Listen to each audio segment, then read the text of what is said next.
Request చేస్తా ఉన్నాను.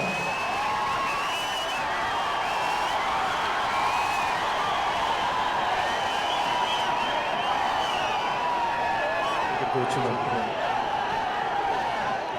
తెలంగాణ రాష్ట్రానికి వచ్చిన శ్రీ నరేంద్ర మోడీ గారిని, మిగతా ఇండియా ప్రజలందరికీ నా హృదయపూర్వక నమస్కారం.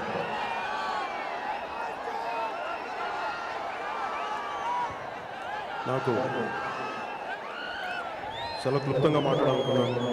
ఎక్కువసేపు మాట్లాడి నరేంద్ర మోడీ గారి టైం వేస్ట్ చేయదలుచుకోలేదు. పాకిస్తాన్ భారతదేశం నుంచి విడిపోయింది. సీమాంధ్ర తెలంగాణ రాష్ట్రం భారతదేశంలో 2 రాష్ట్రాలకు ఏర్పడ్డాయి. ఈ రెండింటికి చాలా తేడా ఉంది.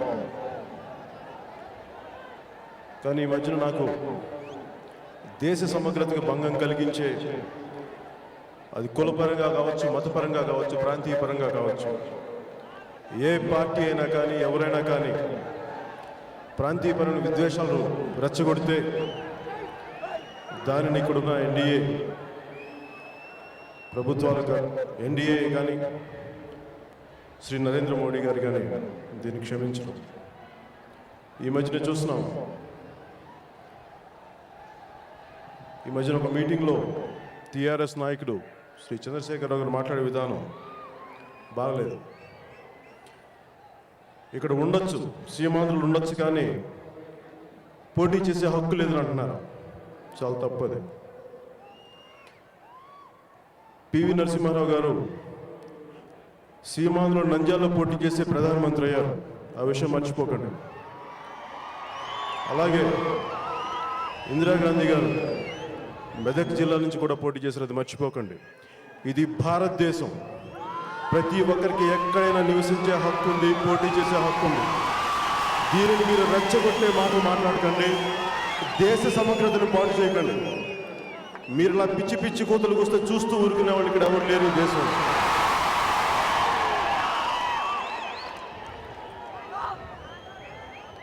ఇలాగా పిచ్చి పిచ్చిగా ఒక పద్ధతి పాడు లేకుండా కాంగ్రెస్ సోనియా గాంధీ గారి నాయకత్వంలో, రాహుల్ గాంధీ గారి నాయకత్వంలో విడగొట్టిన విధానం వల్ల వచ్చిన సమస్యలు ఇవన్నీ.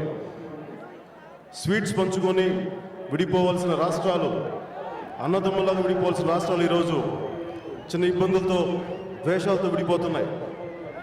దాని మొదటి నుంచి నేను దానికి ఒప్పుకోలేదు. అలాగే నరేంద్ర మోడీ గారికి కూడా నేను ఆయన గాంధీనగర్లో కలిసినప్పుడు ఇదే విన్నవించుకున్న, రాష్ట్రాలకు విడిపోవడం సమస్య కాదు, కానీ కొంతమంది నాయకులు దాని ద్వేషాలతో ఇంకా విడగొట్టాలని చూస్తున్నారు. ఇది దేశ సమగ్రతకు మంచిది కాదని చెప్పాను. ఆయన కూడా ఇదే, తెలుగు జాతి ఒకటి, రాష్ట్రాలుగా విడిపోవచ్చు కానీ తెలుగు జాతి ఒకటి. ఎందుకంటే తెలుగు జాతి ఐక్యమత్యం దెబ్బతింటే అది భారతదేశ జాతికే భంగం కలుగుతుంది, భారతదేశ సమగ్రతకే భంగం కలుగుతుంది. అది దయచేసి మీరు ఎవరు మర్చిపోకండి. ఇది తెలంగాణ భారతదేశం అంతర్భాగం, అంతేగాని అది వేరే దేశంగా విడిపోలేదు. మీరు పదే పదే ప్రతి ఒక్కరిని, సీమాంధ్ర ప్రాంత ప్రజల్ని తిడతా ఉంటే మటుకు తోటి భారతీయులు, ఇక్కడ భారతీయులు ఎవరు ఒప్పుకోరు. దయచేసి మీరు గ్రహించండి చంద్రశేఖరరావు గారు.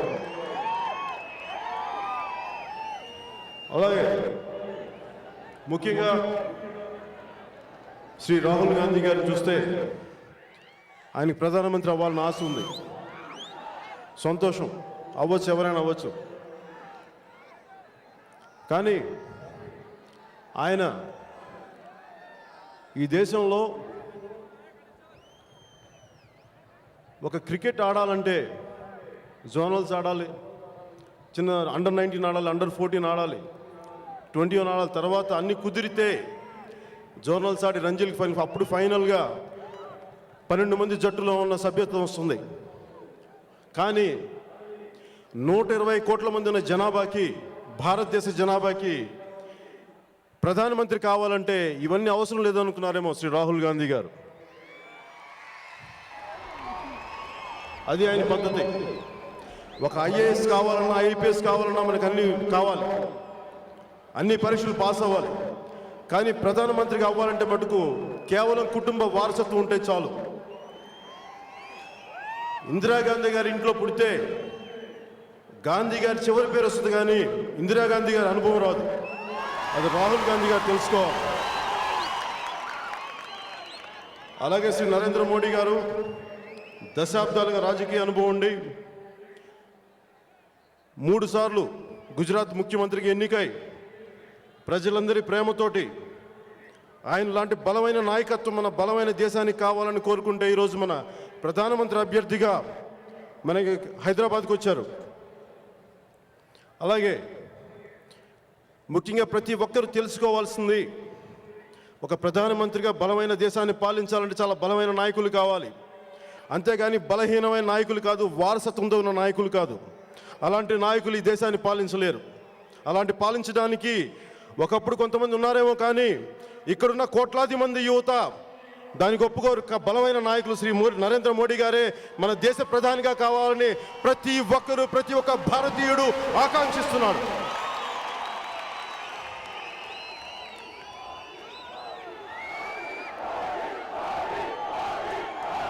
అలాగే గత 10 ఏళ్ళుగా యూపీఏ పాలన ఉంది. గ్యాస్ రేట్ల దగ్గర నుంచి 30 సార్లు రేట్లు పెంచారు. పెట్రోల్, డీజిల్, ఎన్నో రేట్లు కరెంట్ ఛార్జీలు పెంచారు. నిత్యావసర వస్తువులు పెరిగిపోతున్నాయి. ఈ నిన్నే చూస్తున్నాను, మా అమ్మాళ్ళ ఇంట్లో ఆవిడ తెగ బాధపడుతుంది, రేట్లు పెరిగిపోయినాయి అని చెప్పి. ఆవిడ కొడుకు ఒకటి నేను, ఇంకొకరు కేంద్ర మంత్రిగా కూడా చేశారు. ఆవిడే ఆ స్థాయిలో బాధపడుతుంది. కానీ ఇంకా సామాన్యుల పరిస్థితి మీరు ఊహించుకోవచ్చు. ఈ యూపీఏ పాలనలో సామాన్యులు ఎంత ఇబ్బందులకు గురవుతున్నారు. అలాంటి ఇబ్బందులకు గురవకుండా ప్రతిదీ మన కంట్రోల్లో ఉండాలి, మన నియంత్రణలో ఉండాలి. ప్రతి సామాన్యుడు, ప్రతి మధ్యతరగతి వాడు సంతోషంగా ఉండాలి అంటే ఎన్డీఏ ప్రభుత్వం రావాలి. దానికి నరేంద్ర మోడీ గారు ప్రధానమంత్రిగా ఉండాలని నేను మనస్ఫూర్తిగా మనందరి తరపున తెలియజేసుకుంటున్నాను.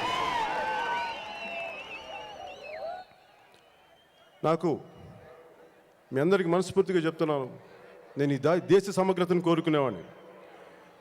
ఎవరు ఎన్నైనా చేసుకోవచ్చు, సంతోషంగా ఉండండి, కానీ పదవులు పొందండి, అధికారాలు పొందండి, కానీ దయచేసి దేశాన్ని విచ్ఛిన్నం చేసే మాటలు మటుకు కట్టిపెట్టేయండి. మీ అందరికీ మనస్ఫూర్తిగా వేడుకుంటూ, ఒకటే దేశం, ఒకటే మంత్రం అభివృద్ధి, ఒకటే పేరు దేశమంతా శ్రీ నరేంద్ర మోడీ, ఒకటే నినాదం దేశమంతటా మోగుతుంది, కాంగ్రెస్ హఠావ్.